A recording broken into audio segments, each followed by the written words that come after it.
Hi there guys, this is Cassandra. I'm a Riffle in Time and I'm so glad you're here. We're standing today. My legs are asleep. That's really what's happening. I've had a long morning of working and it's time to record and we're gonna do it standing. So I was sitting here actually doing some of my work while maybe watching a YouTube video in the background. I was watching Tarot Magpie's New Year, New Mood decks, and I really loved the idea of kind of sharing which decks that I'm particularly drawn to this time of year.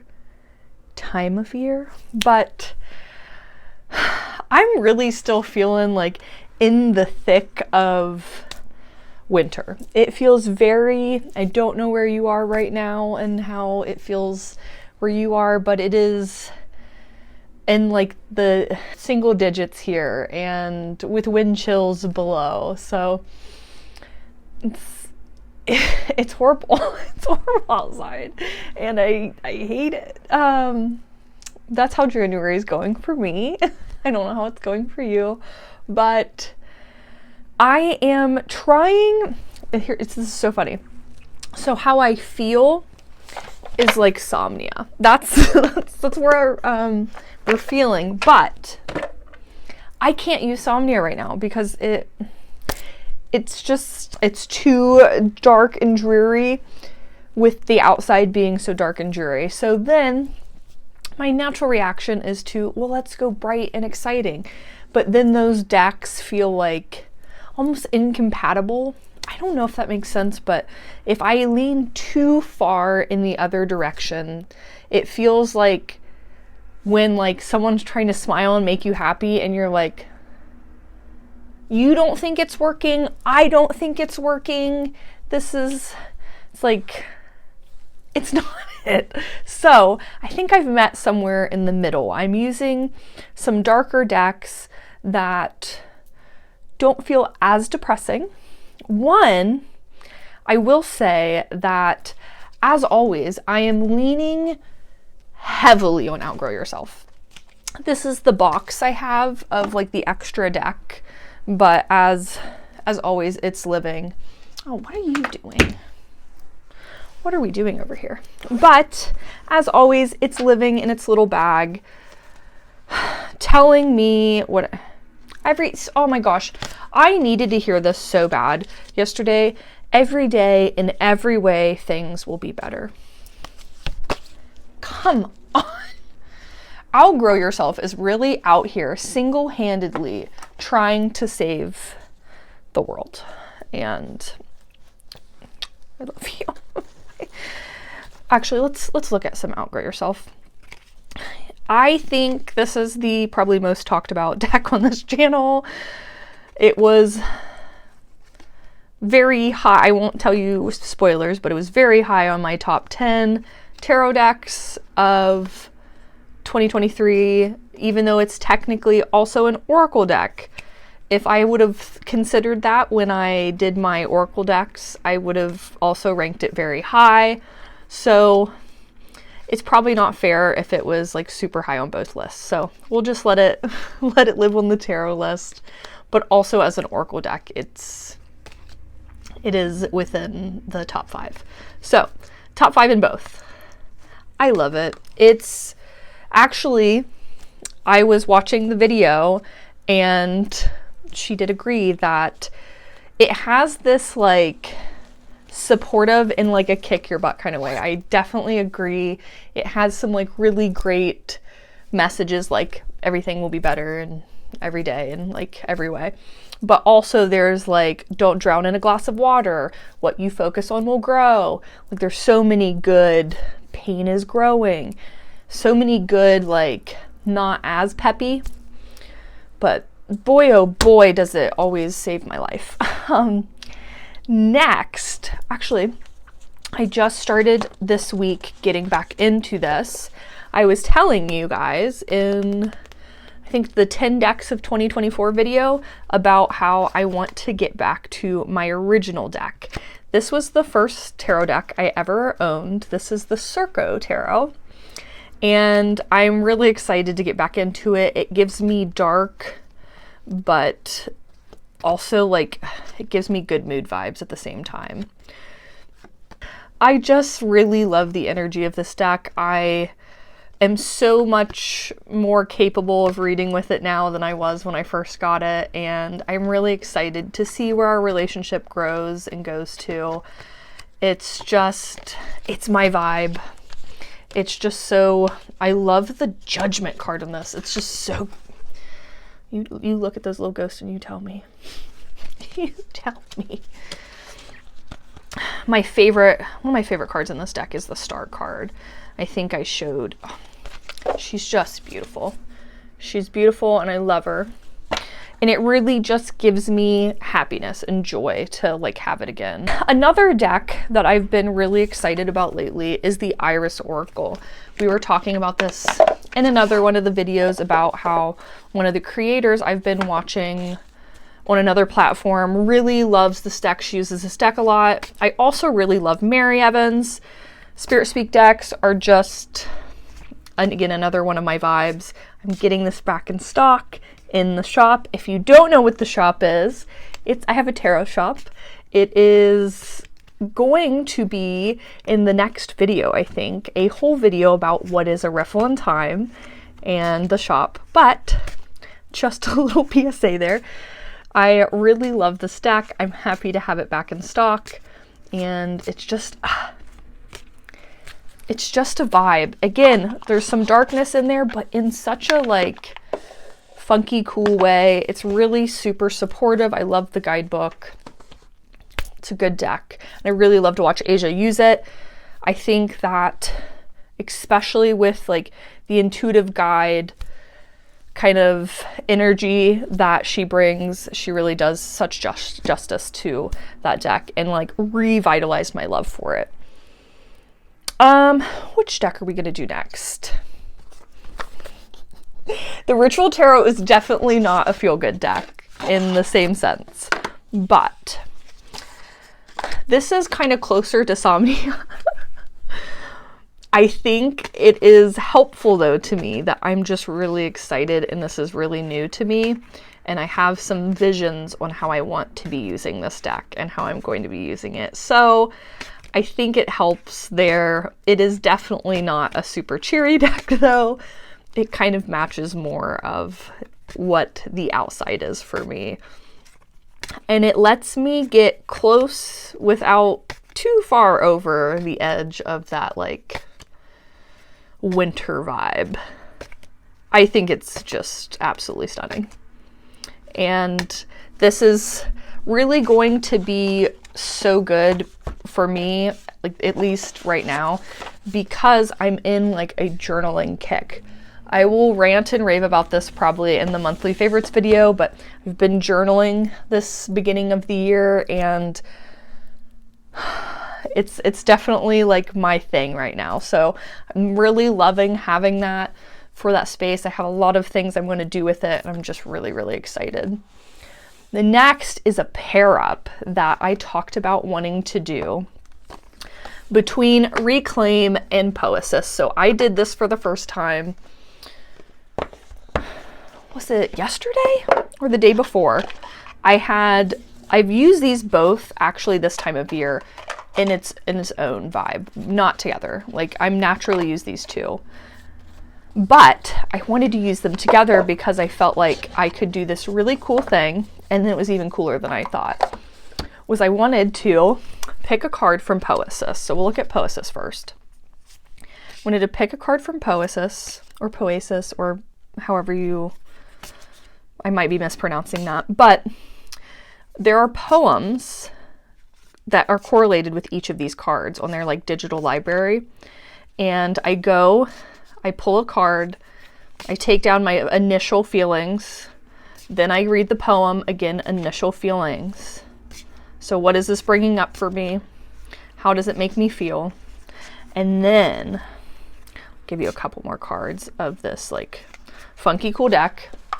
Then I go to Reclaim and I find that emotion, that feeling, the closest thing at least to it. And let me grab the Reclaim journal. I'm gonna open up to an empty page, and I will pull out the card, and then I go to the journal page and I can journal. There's a bunch of like questions about the feeling. You get to draw what it looks like. It's too good. It really is. It's too good. I was so excited when I thought about it, and even more excited, someone commented about it on that video, and I was like, oh, thank you for reminding me, and I immediately did it after that. But I already really am drawn to these decks this time of year. They have a way of being like, they feel like they see me. They see me in this like uncomfortable place. Oh, I actually don't have a certain deck on the table that should be here, a pair up, and I will grab them because they will lead in actually from the next, but these are all, Reclaim is amazing for like working through uncomfortable spaces for me. Really love it for that. You might know it's Wayhome and Visions. Okay, so Wayhome and Visions are such a good pair up. Now this is a new copy of Wayhome for me. I got a damaged box in this last shipment, so I just took the deck and I'm going to use it for display in the shop. I really love this deck, and it does, I think, a perfect job of doing the middle ground of the full spectrum of of emotions, and like it meets me no matter what the season. This is a really good deck for me for any time of year. But also, if you know anything about Baccara and everyday magic and really her readings that she does, it's really that like meeting you in that uncertain place, and actually the liminal space. So this is, I think, one of the cards. It's either in Visions or is it in Postcards? One of the cards is about that specifically, but I think all of them kind of are. These two decks are just like perfect. You're not alone in like this uncertain place, and it's just the only thing I will say about Visions is it's a hard deck to do if you, I think if you're unrelated or maybe unknowing of Baccara, and like a lot of how I feel about these cards is directly correlated to the readings she does and like the knowledge I have from the experience with her. But I mean, this is obviously, especially for like an intuitive reader, I think you would have no problem. But the guidebook isn't like super fleshed out. It's more like a few sentences, but I think they, I see you and I'm glad you're here. I think a lot of them are pretty self-explanatory, but there are a few I think that are like, maybe they're made more apparent by my like relationship to the Sunday reading. I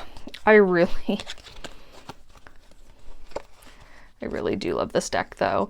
This is the deck that is like tattooed on my skin. Carefree Timelessness. And when people ask what that means, I always explain that it's like the time and the moments that you're in where you lose track of time and worry, and you're just like there with people and like carefree living. I want to go to the little guidebook. Actually, you know what? Some of them have more fleshed out paragraphs. I will say that. I forgot that some of them do have a lot more than others. There are some that will have like a few paragraphs about, but there are others that a lot of them are like a single paragraph, but there are a couple that are like very small. So I guess it is depending on the card a lot how much information there is. Okay, let's go back to what I was talking about though. Carefree timelessness, a byproduct of love. Carefree timelessness occurs when we are fully and meaningfully engaged with the present moment. Most often, it's a mindful choice to set aside distractions. In rare instances, there is no choice required, and you are simply gripped by the glory of being here and now. The former will, over time, lead to the latter. I just think it's so special. I really love Kaylee as well, who illustrates this deck, and Autumn, who illustrates this one. I find that their art is always just exactly what I need, no matter the time of year, but I think the winter gives me liminal space feelings. And the Death Doula is another deck I go for when I'm feeling in that liminal space. I think it also looks a lot like outside right now. Like, it feels very between winter and spring to me. Again, though, this is a deck I use all year round, so who knows what I'm talking about. I really just, I don't know. I like look outside and I'm like, you know what? I do need to pull from Death Doula. I mean, maybe that is just me. Look, there's snow. I'm proven immediately that it's like, hold on, I got you, girl. Let me defend your honor.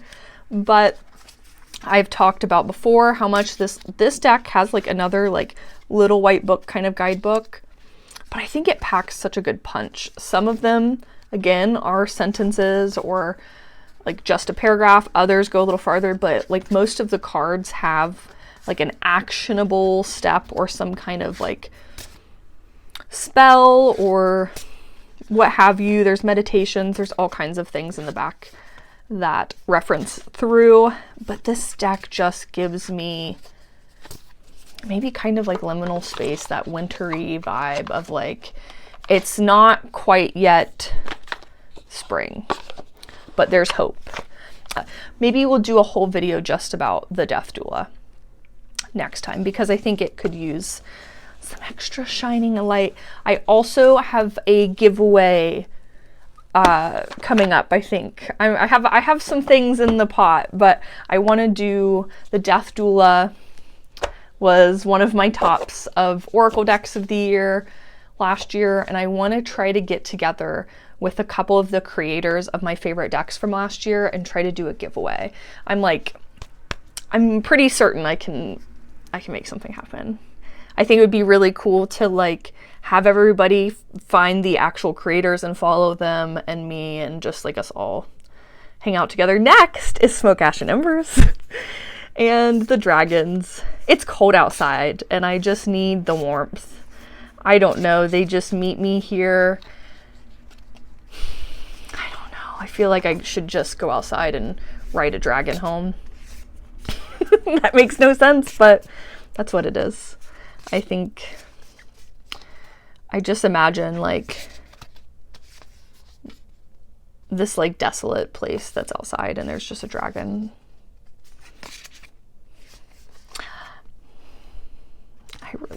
I think this deck just knocks my socks off. And I'll find an excuse to use any deck that knocks my socks off. But I hope you see like I think the colors, there's really some like sort of vibe to me that there's like little inklings of spring, but I do get a lot of that wintry, darky vibe. I don't know how to explain. I don't know, but like, I feel like that could be outside my window right now, and it would be purely logical for me. And I think I'm down to my last two decks. I'm actually not doing terrible. I'm sorry if all the video I'm like this close to the camera. I'm glad I'm standing because my legs are starting to feel better. The Hollow Valley deck of symbols. Oh, wait. The Davos of Creation, I'm going to mention real quick because I'm going to be doing a card a month every month. And this also felt really good this month when I pulled the card for January, and I've been really itching to use it more. But the Hollow Valley deck of symbols is another deck that kind of gives me that same, it just feels like it's not trying to do too much to me. It's meeting me where I am. It's an easy pair. I think that it's not bright and sunny. It's just simple. But I find that the guidebook for it is really amazing. It's out of print right now, unfortunately. I don't know if it'll ever come back. I wish it would. This was one of the original decks from the shop too. This and the Hollow Valley Tarot. I had both of them in the shop at one point, and I do miss having this deck in the shop. I love this deck a lot. And I spent last year not really spending a lot of time with it, so it was on my 10 decks to use, and boy, oh boy, actually, I'm gonna share. I think I shared this in the video where I was talking about working with my decks, like how I work with my decks, but I'll share it here too. I was sharing some of the ways I use my decks, and one of them was from here. This is one of my pulls from this month, and it was just right as rain. And last, but certainly not least, I lied to you. I didn't mean to. Where are you? There's two decks, and I mention them together always because they're together always. One, I did my year ahead spread with the Playful heart. This is the one deck I can stomach. And it's so crazy because it's the like brightest, most colorful, crazy deck.